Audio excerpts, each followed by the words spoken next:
跳桃园有一间舞厅真干巧，当警察来临检了后，随伫个网络来直播到人客跳舞公款的画面。有袂少失联的外劳想讲，这警察已经来过啊，安尼阁去消费稳当当，袂去互掠去。想袂到这招老早就去互警察看破骹手，这个警察阁活转来做第二届的临检，总共掠到60外个逃走的外劳。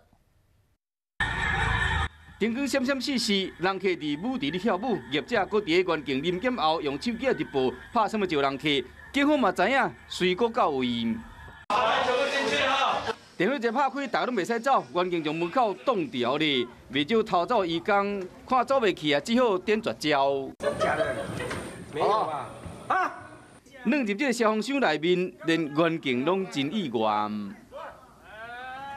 你刚刚不是有个同事坐在这里，很危险呢。另外一个小小去警嘛咪真侪人。哦，来，过来。拢总互警方抓到。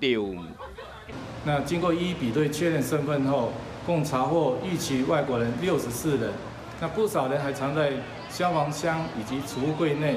现场有500多人，有64人是失联，也是过期的外籍移工，趁就发到舞厅去耍，互警方抓到，拢被带转去临时收容所，并且要追查讲，敢有牵涉到其他违法的行为。